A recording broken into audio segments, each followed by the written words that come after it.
Slăvit să fie Domnul! Numele meu este Dinu Nicodim Bulzesc, locuiesc în Timișoara și mi-am terminat profesia pe care am avut-o și am început o pasiune, și anume aceea de a vorbi oamenilor despre Dumnezeu.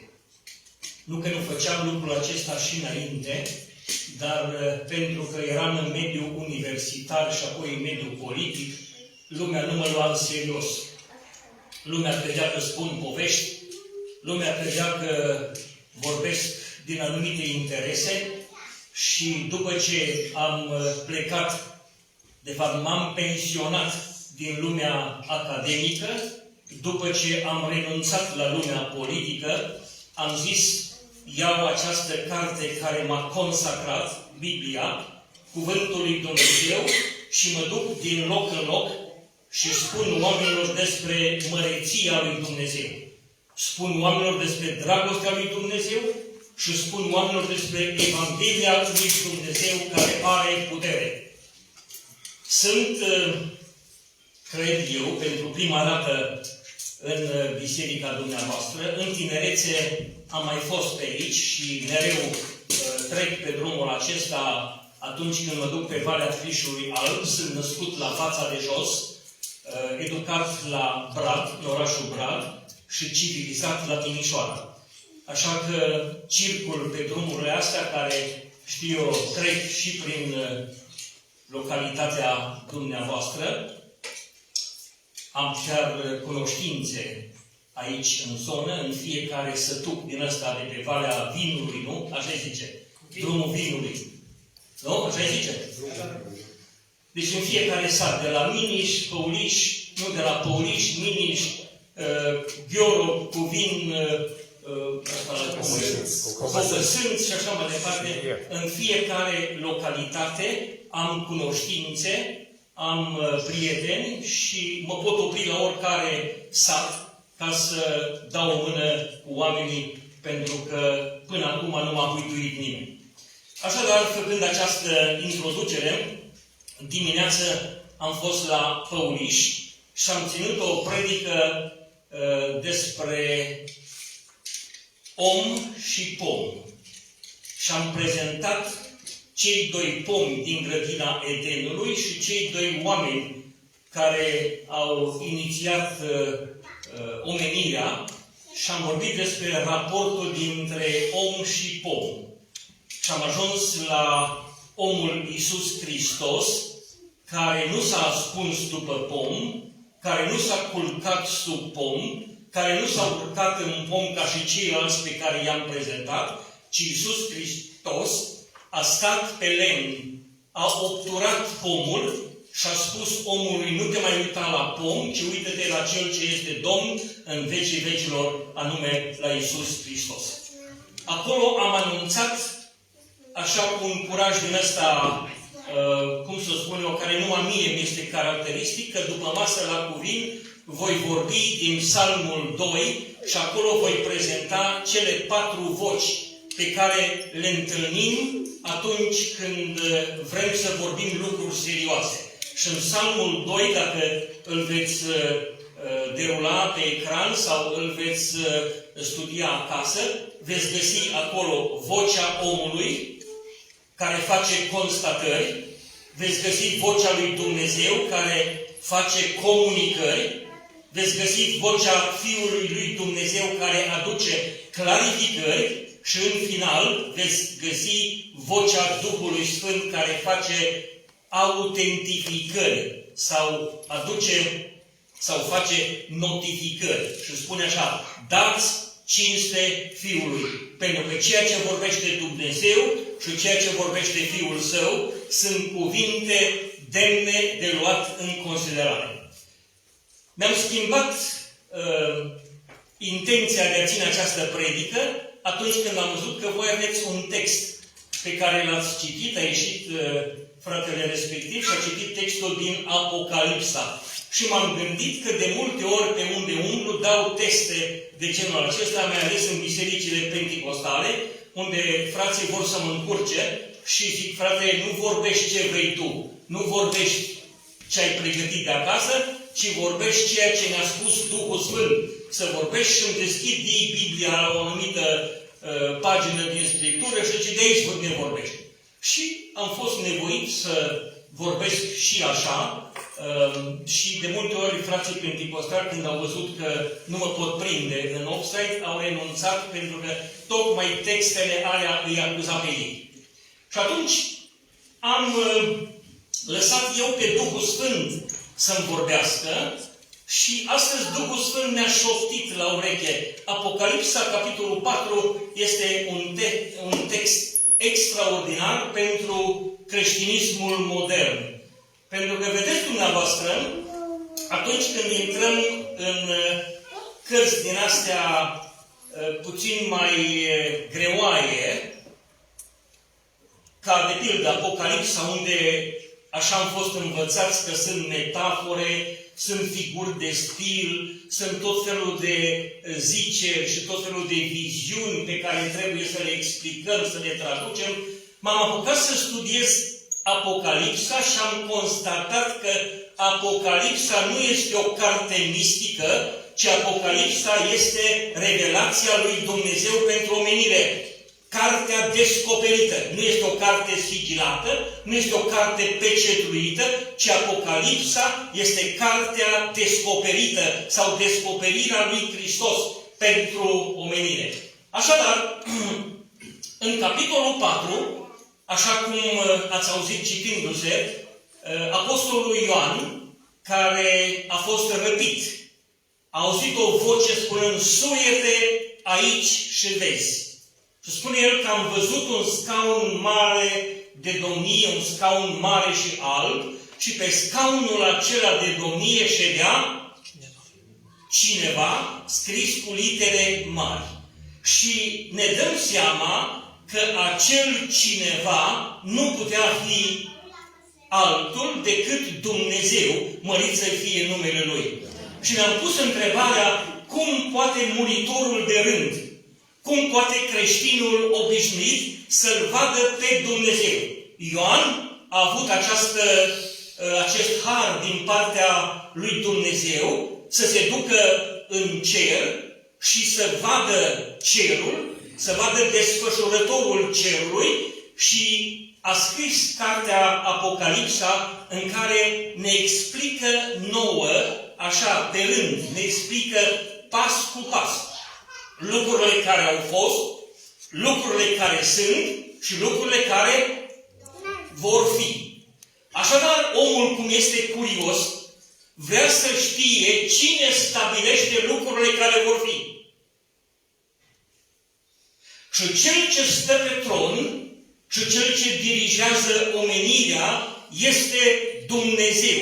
Dumnezeu nu coboară de pe tron, pentru că tronul lui Dumnezeu este purtat de ființe angelice, de ființe spirituale și tronul lui Dumnezeu este, conform prezentările din Scriptură, este purtat de heruvim, este protejat de serafim, este, cum să spun eu, este dirijat de arhangheli și peste toți era un heruvim ocrotitor care a dispărut din peisajul cerului și de atunci Dumnezeu spune și se face. Dumnezeu zice și lucrurile se întâmplă. Și întrebarea majoră pe care mi-o pun eu este aceasta. Cum putem să-L identificăm pe Dumnezeu? Cum putem să-L vedem pe Dumnezeu? Fratele păstor Mereuță mi-a spus în timpul pe care l-am petrecut aici pe scaune și puteam să vorbim în voie, că un ateu l-a provocat să scrie o carte în care ateul îi va da 10 subiecte care sunt controversate în Biblie sau pe care ateul nu le înțelege și fratele Mereuță să îi răspundă prin 10 argumente biblice că ceea ce spune ateul nu este adevărat. Și a spus fratelui păstor, sunt gata să-ți răspund la 5 pe loc. la 5 argumente stupide ale ateilor, ale ateului și m-am hotărât astăzi, după această discuție cu fratele păstor, zic, am să spun celor care sunt prezenți aici, mai ales că sunteți o audiență selectă, nu mă așteptam ca la o suburbie a unui oraș să găsesc așa o audiență selectă, m-am gândit să vă spun câteva lucruri pe care creștinii trebuie să le știe, pe care nu vi le, cum să spun eu, mari teologi, mari profesori de teologie, nu le stăpânesc și nu le cunosc și nu le spun, cu toate că sunt în Scriptură, pentru că unele lucruri, ca să le spui, pentru ele mai trebuie să ai nevoie și de revelație din partea lui Dumnezeu. Așadar, Ioan, ucenicul apostolului iubirii, a avut o revelație super fantastică cu privire la cer, cu privire la Dumnezeu. Și mi-am pus această întrebare. Cum putem să-L vedem pe Dumnezeu? Pe Dumnezeu putem să-L vedem prin simboluri, prin tablouri și prin hublouri. Da? Să definesc. Prin simboluri. Adică Dumnezeu este asemenea cu. Și am să vă prezint două simboluri din Biblie. Simbolul prezentat de Isaia în capitolul 6, unde spune că Isaia a avut o vedenie și în momentul în care a intrat în templu, l-a văzut pe Domnul, pe Dumnezeu. Deci, Isaia l-a văzut pe Dumnezeu printr-un simbol. Mai există un alt profet al Vechiului Testament, el este Ezechiel. Ezechiel l-a văzut pe Dumnezeu tot printr-un simbol și a zis că Dumnezeu este, sau i s-a părut lui că este asemenea cu 4 roți care aveau în mijlocul lor o altă roată, alte 4 roți, și roțile acelea aveau niște dimensiuni atât de mari încât coborau din cer până pe pământ, obezile lor erau pline cu ochi pe din afară și pe dinăuntru și explică Ezechiel acolo care era rolul heruvimilor, care era rolul serafimilor, care era rolul arhanghelilor și care era rolul îngerilor de rând. Așadar, pe Dumnezeu îl putem vedea prin simboluri. Pe Dumnezeu îl putem vedea prin tablouri. Prin ce tablouri? Iisus Hristos este tabloul cel mai perfect al lui Dumnezeu. Este oglindirea slavei lui Dumnezeu.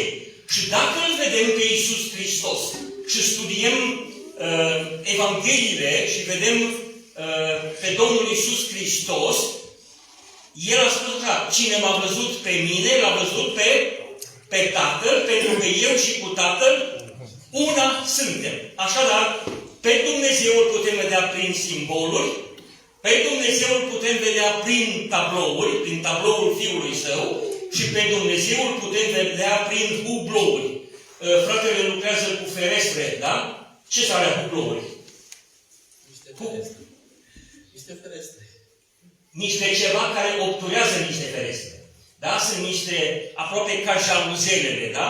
Care se pun peste ferestre, ele sunt la uși, ele sunt în America, în Florida, unde uraganele vin unele după altele, să știi, cea mai bună afacere este să faci hublouri, să faci obloane, da? Într-un anumit limbaj pentru ritmul expunerii, se zice și hublou, da? Hublou, ca să vezi dincolo de hublou, îl dai la o parte. Ei, Ioan zice, am văzut o ușă deschisă adică o ușă fără hublou. Elisei spune, m-am uitat spre cer și doi oameni s-au uitat spre cer. Unul a zis, asta văd și asta vă spun. Celălalt a zis, chiar dacă ar face Dumnezeu ferestre în cer, este imposibil să vezi soluții pentru pământeni trimise din cer. Adică omul credincios vede ceea ce nu se vede, pe când omul necredincios nu vede nici ceea ce se vede. De aceea dăm la o parte un hublou în această dupămasă și vrem să descoperim misterul lui Dumnezeu. Vrem să descoperim, cum să spun eu, să descoperim Trinitatea, care este un miracol, care este un mister pentru foarte mulți, și apoi să îl descoperim pe Dumnezeu care este mistic, este magnific și este magnetic. Da? Cele trei calități pe care le putem atribui lui Dumnezeu. Mistic, pentru că nu toți îl cunosc, magnific, pentru că cine îl cunoaște este extaziat, și magnetic este că dragostea lui Dumnezeu ne magnetizează, adică ne adună la o altă. Ce credeți că dacă n-aș avea sau n-am avea dragostea lui Dumnezeu, ne-am fi întâlnit astăzi aici? Nici de cum. Pentru că ce să mă atragă pe mine de la Timișoara să vin la Cuvin, pentru că din ăsta nu sunt, așa, și nici nu caut locurile unde se vinde așa ceva, cu toate că știu câțiva frați care produc așa ceva, așa, deci nu mă atrage chestiunea asta, dar dragostea lui Dumnezeu ne strânge. Așadar, haideți să dăm puțin la o parte hublourile, da? Folosesc acest termen, că ăsta cu siguranță îl țineți minte, că vă zic, de unde au dus ăsta termenul ăsta, că este un termen pe care noi nu-l folosim la cuvinte. Ei, uite, îl folosesc eu, pentru că mă ajută ca să ne uităm așa prin fereastră și prin ușa deschisă. Zice că o ușă s-a deschis în cer și Ioan a văzut pe cineva. Cum poți să-l vezi pe acel care se numește cineva? Cum poți să-l vezi pe Dumnezeu? Frați și surori, pe Dumnezeu îl poți vedea în primul rând dacă pierzi ceva în viață, cu siguranță Dumnezeu îți compensează pierderile cu un câștig. În ce sens? În anul morții împăratului Ozia, Isaia a intrat în templu. Lui Isaia i-a murit împăratul. Isaia a fost consilier la mai mulți împărați și avea o relație și o legătură aparte cu împăratul Ozia. Se baza pe împăratul, asculta de împăratul, îl ajuta pe împăratul și așa mai departe. Și într-o zi Isaia suferă o pierdere. Pierde pe cel pe care se baza. Și în momentul când oamenii pierd ceva, au două alternative. Unii se duc la biserică să se roage, alții merg la birt ca să-și ascundă sau să-și acopere necazul sau pierderea. Adică se anesteziază și uită de ce au pierdut. Așadar, Isaia nu se duce la birt, ci se duce la templu. Oare nu mai fusese Isaia la templu până atunci? Spune că în anul morții împăratului Ozia, Isaia a intrat în templu și a văzut o vedenie extraordinară și a zis așa: vai de mine! Sunt un om păcătos, căci locuiesc în mijlocul unui popor necurat, am buze necurate și totuși l-am văzut pe... Vorbesc singur sau am și fani aici? L-am văzut pe Domnul, fraților! Eu spune, amin, mărit să fie Domnul, aleluia, slavă Domnului! Să știți, nu sunteți prea penticostali dacă spuneți și lucruri de genul acesta. În momentul în care îl vezi pe Domnul, n-ai ce să spui decât Sfânt, Sfânt, Sfânt este Domnul! Până nu-L vezi pe Domnul, vezi pe toți ceilalți de lângă tine că-s mai răi decât tine. Și te vezi pe tine că ești extraordinar. Când îl vezi pe Domnul, spui așa: vai de mine! L-am văzut pe Domnul și eu sunt un om cu buze necurate și locuiesc în mijlocul unui popor păgân, în mijlocul unui popor care nu-L cunoaște pe Domnul. Și iată că am văzut pe Cel ce este Sfânt de 3 ori Sfânt, mărit să fie numele Lui. Ce trebuie să pierzi ca să-L poți vedea pe Domnul? Isaia și-a pierdut împăratul. Ei, frate și soră, stimate creștini moderni, ca să-L vezi pe Domnul, trebuie să-ți pierzi încrederea în simțurile tale. Noi avem un împărat care se numește simț. Noi, oamenii, avem un împărat care se numește simț. Și ăsta are 5 adjutanți. Împăratul simț are 5 prinți. Unul se numește văz, altul se numește auz, altul se numește simț, altul se numește tipăit și altul se numește miros sau gust. 5 simțuri are împăratul, 5 atribute sau 5 prinți are împăratul simț. Frați și surori, prea mult ne bazăm pe ceea ce simțim.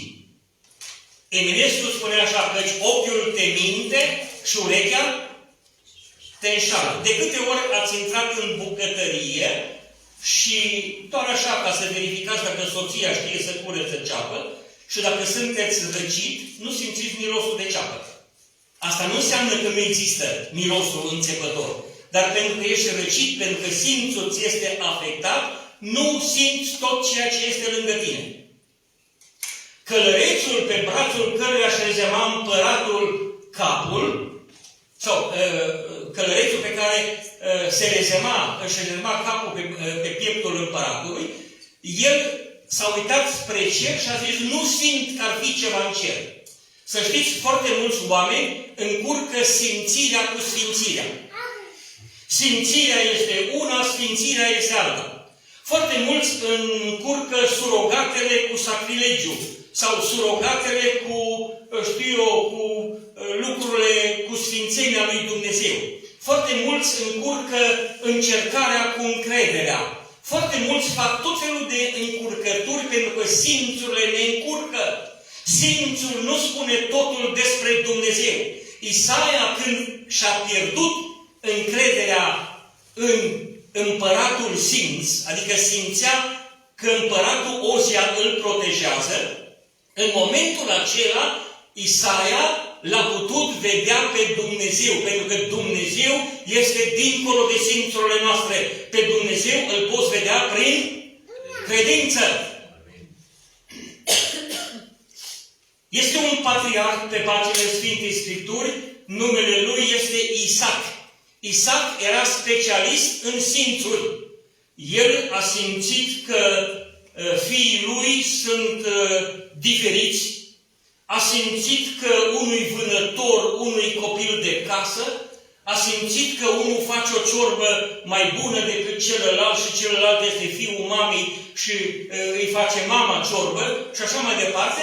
Și atunci când Rebecca, soția lui, i-a făcut o farsă cu Iacov și Esau, Isaac, pentru că se baza pe simțuri, n-a cunoscut că Iacov este în locul lui Esau, n-a cunoscut că ciorba de vânat este ciorba ardelenească, n-a cunoscut că mirosul nu era de vânător, ci era de cioban, n-a cunoscut, deci foarte multe simțurile l-au încurcat. Frați și surori, foarte mulți zic, domnule, eu nu mă duc la biserica aia modestă din Cuvin, ci mă duc la o biserică unde mă simt bine. Știți unde te simți cel mai bine? Biserica în care te simți cel mai bine este acolo unde nu te simți bine. Adică acolo unde Dumnezeu te cercetează, acolo unde Dumnezeu îți vorbește, acolo unde Dumnezeu îți atinge inima și mintea, nu unde Dumnezeu îți mișcă doar picioarele.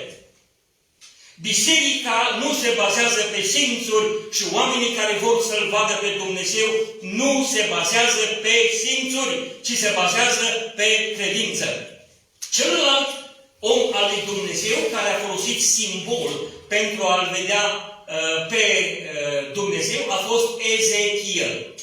Ezechiel a fost unul din prinșii de război al lui Iuda, din împărăția, din seminția lui Iuda.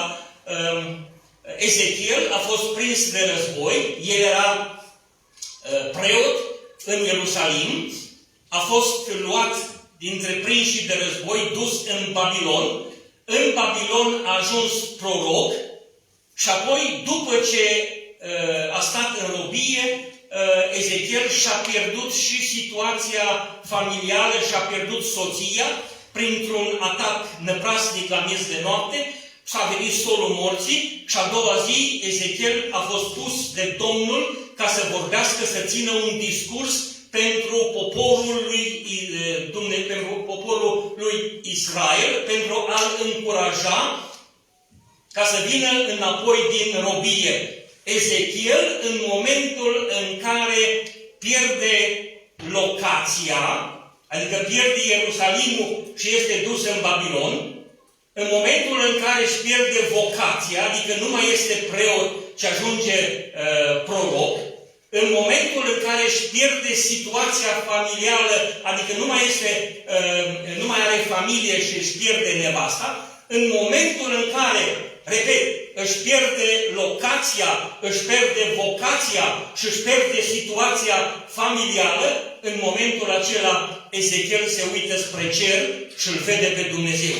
Și spune că Dumnezeu pe care l-a văzut el era asemenea cu o roată într-o altă roată. Și n-am timp acum să vă explic, eu am fost profesor și de fizică și puțină matematică și până pe vremea cealaltă mi-am câștigat existența nu ca Iohannis, numai din meditații, dar am făcut și meditații și am învățat puțină fizică, puțin mai multă decât știe media, și am învățat atunci că fotonul, ați auzit de cea mai mică particulă elementară, că orice corp este alcătuit din atom, molecule, dar s-a descoperit că mai sunt și fotoni, neutroni și electroni și așa mai departe. Ei, fotonul ar fi soluția pentru omenire ca să poată goni cu o viteză mai mare decât viteza luminii și viteza pe care o dă energia cinetică, energia nucleară și așa mai departe, după formula lui Einstein, dar aici vă pierd, nu mai intru în detalii, însă s-a descoperit fotonul. Știți ce e fotonul? Fotonul este o particulă într-o altă particulă. Adică, cum ai avea un balon mare și copiii savurează asta la jocurile de iarnă, există, intri în balon, da? E un balon imens, te bagă în balon și cum calci pe marginea balonului, balonul se mișcă haotic în stânga-dreapta, depinde cât ești de isteț ca să-l dirigezi balonul și prinzi viteză doar pentru faptul că ești o roată într-o altă roată. Adică ești o particulă într-o particulă mai mare. Ezechiel a văzut viitorul omenirii, că la Dumnezeu se poate ajunge în momentul în care depășim viteza luminii și numai fotonul este în stare să depășească această viteză și viteza aceasta o poate performa doar Iisus Hristos cu răscumpărații săi când va veni pe nori și noi vom fi plasați pe norul acela, norul plutitor, și vom ajunge într-o fracțiune de secundă, vom ajunge în împărăția lui Dumnezeu. Ezechiel a văzut acest simbol, a văzut pe Dumnezeu care era asemenea cu o roată într-o altă roată. Scaunul de domnie era așezat pe 4 roți, lângă roți erau 4 heruvimi, unul cu față de om, unul cu față de leu, unul cu față de bou și unul cu față de vultur, care înseamnă că Dumnezeu stăpânește peste împărăția animalelor, peste oameni, peste păsări, peste toate viețuitoarele pământului, și heruvimii aceia sunt heruvimii răspunzători de cosmosul întreg, dar lipsește heruvimul care era stăpân peste târâtoare. Și el care a fost declasat și a fost expediat din cer, Satana, șarpele cel vechi, care stăpânește peste regnul târâtoarelor, el a fost aruncat în văzduh, rătăcește undeva Și Ezechiel a văzut mișcarea aceasta super fantastică a tronului lui Dumnezeu, care se mișca cu roțile acelea fantastice, care aveau obezi din cer și pe pământ, pentru că Dumnezeu este în același timp în cer, dar poate fi și lângă noi. Dumnezeu este la începutul drumului vieții tale, dar poate fi și la sfârșitul drumului tău, pentru că Dumnezeu se mișcă cu așa de preziciune și atunci când îl vezi pe Dumnezeu, Dumnezeu face inexplicabilul explicabil, face invizibilul vizibil și face incredibilul credibil. De aceea, atunci când îl vedem pe Dumnezeu și ne ridicăm ochii spre cer, chiar și prin simboluri, vedem pe acela care ne-a creat, care ne-a dat ființă, ne-a dat viață și care ține mâna în palmele sale. Și Dumnezeu ne-a scăpat de sub control lumea. Și ați văzut că în fața lui era o mare de sticlă. Erau 24 de bătrâni care, într-o altă predică, am să vă explic de unde provin bătrânii aceia, ce reprezintă bătrânii din fața scaunului de domnie și ce reprezintă marea. Mare, auziți? Ați mai văzut mare de sticlă? Marea, toți cei care se bucură, e soară, e vare, e stare, hai la mare, și așa. Marea nu este binefacere, ci marea a fost făcută pentru pedeapsa pământului și a universului. Primul pământ a fost cufundat în apă, pentru că apa și marea este mijlocul de pedeapsă a lui Dumnezeu pentru planetă, în același tandem cu focul. Prima dată a fost apa și va urma focul, pentru că a doua oară Dumnezeu va folosi focul ca pedeapsă pentru planetă, dar după ce planeta va dispare, după ce Pământul va, cum să spun eu, va fi cercetat de cele 7 potire, de cele 7 trâmbițe și de cele 7 peceți, de fapt este invers, pecețele, trâmbițele și potirele, după ce Pământul va fi scuturat, după ce Pământul va fi, cum să spun eu, rearanjat, spune cuvântul lui Dumnezeu la Apocalipsa 21, voi face un cer nou și un pământ nou. Și marea nu mai era. De ce? Pentru că, stimați creștini, marea este locul în care se întâlnește iubirea caldă a lui Dumnezeu cu mânia rece a celui rău.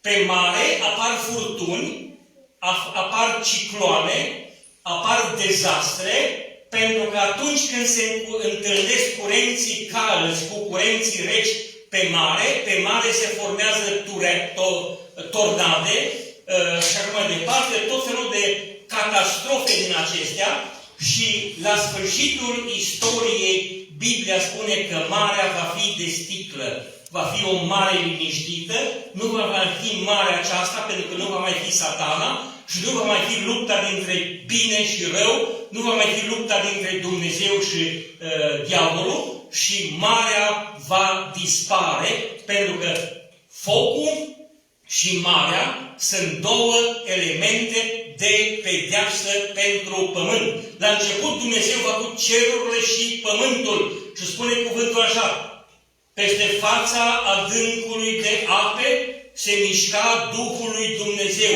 Pământul era pustiu și gol. Ei, Dumnezeu, când diavolul a fost aruncat din cer, a inundat pământul ca diavolul să n-aibă loc să-și pună piciorul pe pământ și să schimbe reședința din cer pe pământ. Până când Dumnezeu a făcut în ziua a treia să apară din nou pământul și în ziua a doua spune că Dumnezeu a separat apele de jos de apele de sus și a numit apele, întinderea de sus cer și întinderea de sus pământ și apoi apele au fost date la o parte, a ieșit pământul și apa nu a mai fost folosită pentru distrugerea pământului decât la potop. La finalul istoriei, doar focul va fi elementul de distrugere a planetei și marea, conform Apocalipsei, capitolul 4, marea va fi de sticlă, pentru că un râu care va curge de sub tronul lui Dumnezeu, râul vieții, va uda cerurile și pământul și va fi cel care va rodi, va da viață și sănătate popoarelor. Dar până atunci mai avem timp și trebuie să mai descoperim și alte elemente din, cum să spun eu, misterele Bibliei. Timpul a expirat și n-am timp să mai intru în detalii, dar dacă voi mai fi invitat vreodată în biserica dumneavoastră, am să încep cu misterele neelucidate din creștinism, mistere pe care trebuie să le cunoaștem, pentru că Biblia spune așa: voi să fiți gata să răspundeți oricui vă va cere socoteală de nădejdea care este în voi. Până atunci, nădejdea noastră este cerul, nădejdea noastră este Iisus Hristos, Mântuitorul lumii. Până atunci ne uităm țintă la căpetenia și desăvârșirea credinței noastre, adică la Iisus Hristos, care a părăsit cerul, pentru ca eu și voi să putem să avem intrare liberă în lumea pe care a pregătit-o Dumnezeu în cer pentru noi. Amin. Amin.